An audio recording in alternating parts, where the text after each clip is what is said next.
Hey guys, we're going to talk about how to start the mat behavior. So mat is our behavior where our dog is going to go to a mat of sorts. They're going to lay there and they're going to stay there with duration until they're specifically released verbally by us. So the way we start this behavior at the Pet Republic is we like to use shaping.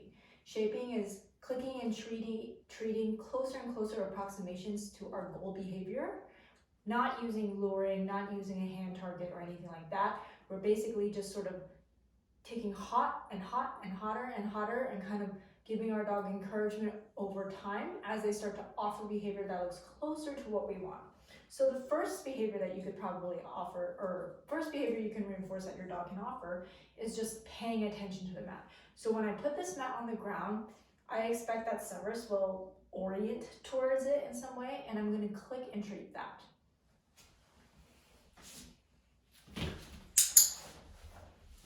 Notice I click off the mat. And the reason why I like to click off the mat, treat off the mat, is because it gets him moving, right? So as he eats a treat off the mat, he's likely to move right back to me, and that's a good thing. It gives me another opportunity to reinforce him.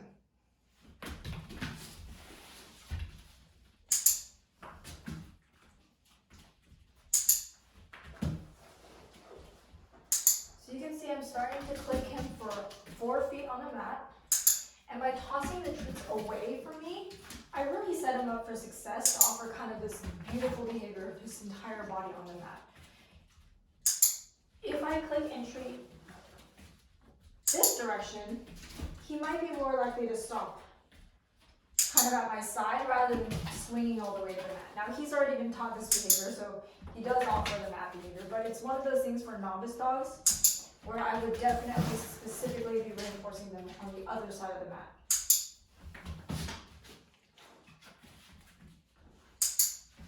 So once your dog is predictably coming back all 4 feet on the mat, you can start to feed on the mat itself for just duration. So I'm trying to give him this idea that for whatever reason, I really appreciate it when he stays on the mat. So he's not bouncing all around, he's not getting too dancy, he's hanging out there with duration. Now I'm going to let him know he can get off by tossing one treat.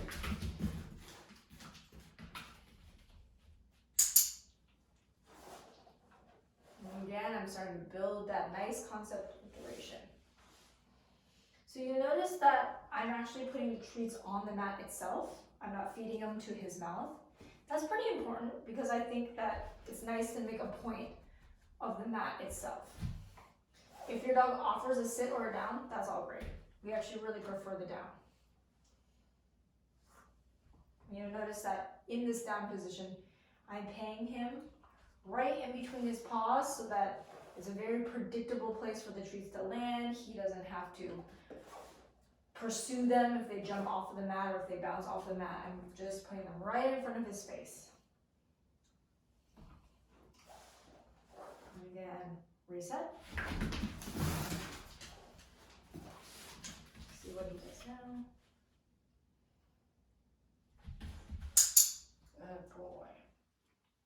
So I've started to raise my criteria over time. Now it might take a couple sessions for a new dog to get to that point where they would offer a down.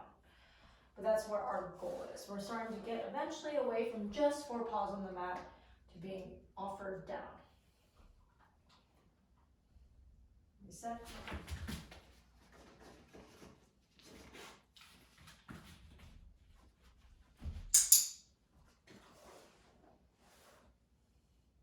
And if you keep feeding on the mat itself and feeding right in front of the dog, it won't be hard for the dog to understand the concept of the duration, right?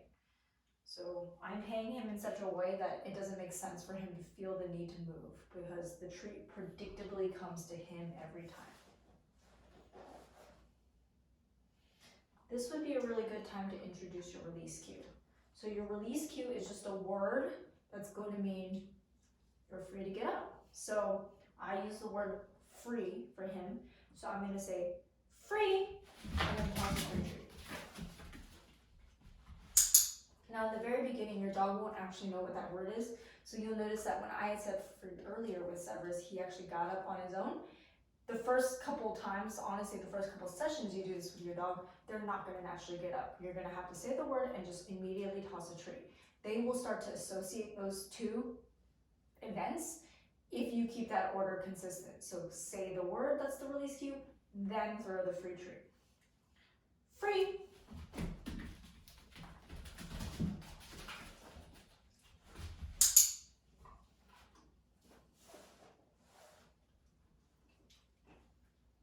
Free.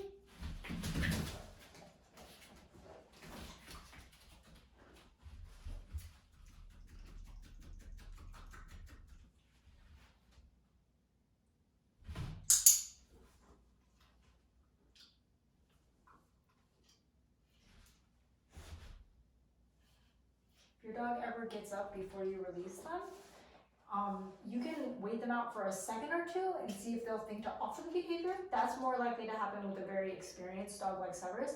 If your dog is brand new to it, they probably just don't understand the concept of duration until released yet. In that case, I would just, they've self-released themselves, so maybe reorient yourself onto the other side of the mat and see if they will come and offer another 4 paws on the mat or down on the mat. Free.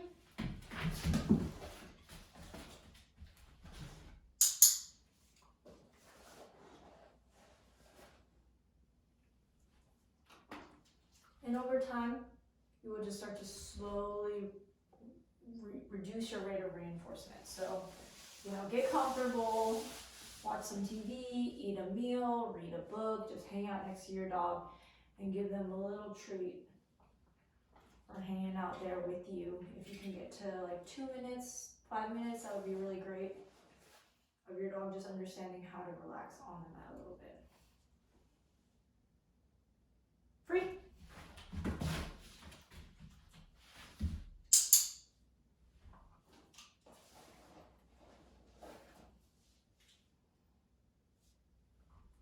It's also probably a good time to practice not necessarily looking at your dog. So ideally, this behavior is a behavior where you can ask your dog to go onto the mat and then do other things, right? So not pay attention to them. So it's kind of important that they start to understand, like, oh, I'm not always going to be looking at you. I'm not always going to be staring at you to make sure you're doing what you're supposed to be doing. I expect you to just hang out here while I divert my attention to something else. Free. And then the other important thing is that, let's drop it. Your dog should love their mat by the end of a couple sessions, but the important thing is that this mat is pretty special. Especially in the early days of training a dog, I do not leave this mat out in my house. This mat only comes out during training time. So only specifically when I'm working on mat behavior do I pull this mat out and lay it on the ground. It does not live in the house at other times. That way your dog isn't getting kind of mixed signals about whether or not laying on this mat is a good thing or not. Every single time they're on their mat, it should be a reinforceable event for a good chunk of their training. And then over time, you can start to make it something that permanently lives in your house, or you could transfer it to like a crate or a bed. But I would say first 6 to 12 weeks of your dog knowing this behavior at all, it should very much be a special occasion when the mat comes out from the closet or it comes out of a drawer or something like that. Okay guys, good luck and have fun with mat.